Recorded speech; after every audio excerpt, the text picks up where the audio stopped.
Rupiah kembali melemah ke level terendah baru pada perdagangan Senin 8 Juni 2026.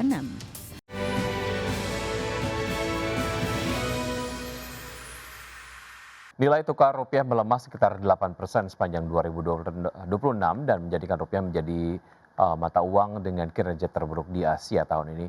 Seiring berlanjutnya pelemahan rupiah, analis dan pelaku pasar menilai pemerintah dan otoritas terkait perlu melakukan langkah-langkah konkret untuk memperbaiki sentimen pasar. Rupiah kembali melemah ke level terendah baru pada perdagangan Senin 8 Juni 2026.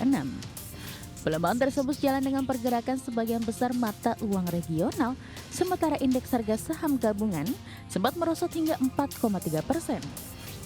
Pada perdagangan Senin, rupiah tercatat melemah 0,8% ke level 18.184 per dolar Amerika Serikat. Terhadap dolar Singapura, rupiah juga turun 0,4% menjadi 14.104. Di pasar valuta asing, rupiah telah melemah sekitar 8% sepanjang 2026, sehingga menjadi mata uang dengan kinerja terburuk di Asia tahun ini. Rupiah juga telah beberapa kali mencetak rekor terendah baru dan pada pekan lalu menembus level psikologis 18.000 per dolar Amerika. Meningkatnya kekhawatiran terhadap pengelolaan ekonomi pemerintah, ketidakjelasan terkait aturan ekspor komoditas yang baru, serta kembali mencuatnya kekhawatiran mengenai profil kredit Indonesia telah menekan aset-aset domestik.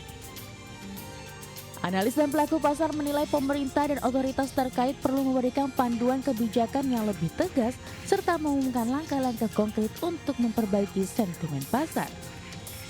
Menjelang keputusan suku bunga Bank Indonesia pada 18 Juni 2026, serta evaluasi tingkat kelayakan investasi Indonesia oleh MSCI yang dijadwalkan berlangsung pada akhir bulan Juni. Berbagi sumber, IDX Channel. Pemirsa, harga minyak mentah menguat pada perdagangan di hari Senin meski kenaikannya menyusut dari level tertinggi harian setelah Iran dan Israel menyatakan telah menghentikan serangan satu sama lain menyusul seruan Presiden Donald Trump agar kedua pihak segera mengakhiri aksi saling serang. Minyak mentah berjangka Brent ditutup naik 1,3% ke level 94,25 dolar per barrel, sedangkan minyak mentah berjangka West Texas Intermediate meningkat 0,8% ke posisi 91,3 dolar per barrel.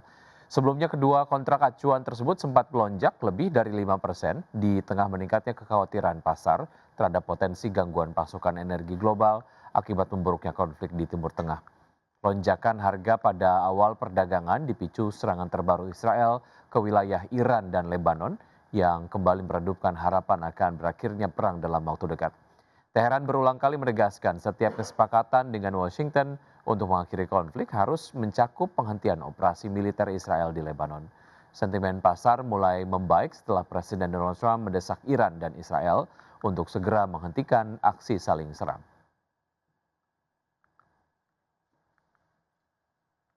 PT Bali Towerindo Sentra Tbk siap membagikan dividen tunai sebesar Rp30 per saham dengan total mencapai Rp118,3 miliar dari laba tahun buku 2025. Ya, usai memutuskan untuk membagikan dividen, perseroan membidik pendapatan sebesar Rp1,22 triliun pada tahun 2026 dengan target margin EBITDA yang meningkat.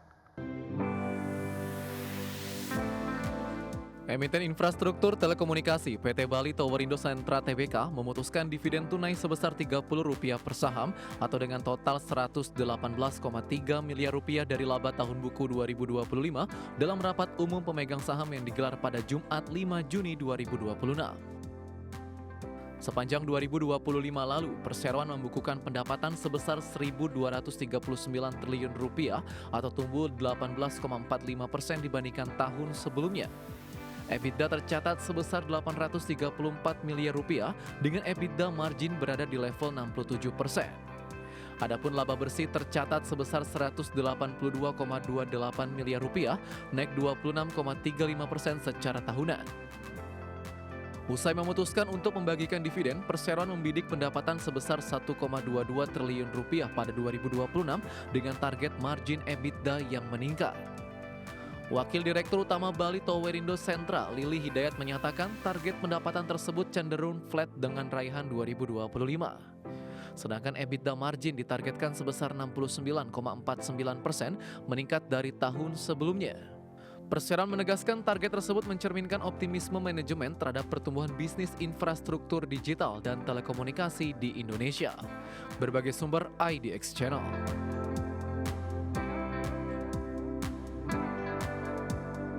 PT Sepatu Bata Tbk masih mencatat kerugian sebesar 116,23 miliar rupiah sepanjang tahun 2025 seiring dengan penurunan penjualan yang mencapai 35,2% year on year. Ya, melansir dari keterbukaan informasi, rugi tahun berjalan yang dapat diatribusikan kepada pemilik entitas induk tercatat membaik dibandingkan realisasi pada 2024 sebesar 147,97 miliar rupiah. Berdasarkan laporan keuangan, audit penjualan neto turun 35,2% menjadi hanya 298,25 miliar rupiah dari sebelumnya sebesar 459,98 miliar rupiah pada tahun sebelumnya.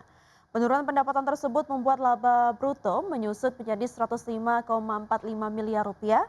Selain mencatatkan penurunan penjualan dan rugi bersih, total liabilitas jangka pendek perseroan juga melebihi aset lancar sebesar 197,9 miliar rupiah. Dalam laporan, auditor menegaskan kondisi tersebut mengindikasikan adanya ketidakpastian material yang dapat menimbulkan keraguan signifikan atas kemampuan grup mempertahankan kelangsungan usahanya.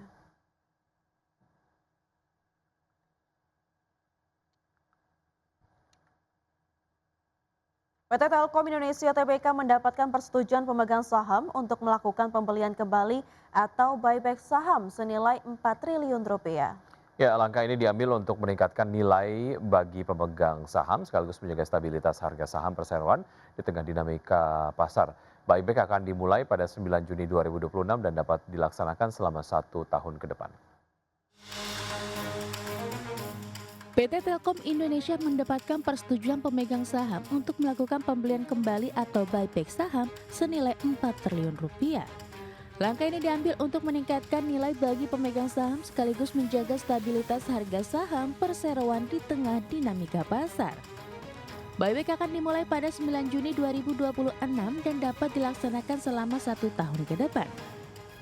Rapat umum pemegang saham tahunan PT Telkom Indonesia Tbk yang digelar pada Senin menyetujui rencana pembelian kembali saham dengan total dana hingga 4 triliun rupiah. Aksi korporasi ini dilaksanakan melalui Bursa Efek Indonesia maupun di luar bursa, baik secara bertahap maupun sekaligus, dan akan berlangsung selama 12 bulan setelah mendapat persetujuan pemegang saham. Direktur Utama Telkom Dian Siswarini menyatakan buyback menjadi bagian dari strategi perseroan untuk meningkatkan nilai bagi pemegang saham. Selain itu, langkah ini juga ditujukan untuk menjaga stabilitas harga saham Telkom di tengah kondisi pasar yang masih berfluktuasi. Manajemen menegaskan pelaksanaan buyback akan tetap memperlihatkan kondisi likuiditas dan permodalan perusahaan. Telkom memastikan jumlah saham yang dibeli kembali tidak akan melebihi 10% dari modal ditempatkan dan disetor penuh. Hingga penutupan perdagangan Senin, saham TLKM ditutup melemah hampir 15% ke level 2.350 per saham. Sepanjang tahun berjalan, saham emiten plat merah ini telah terkoreksi lebih dari 32%. Berbagi sumber, IDX Channel.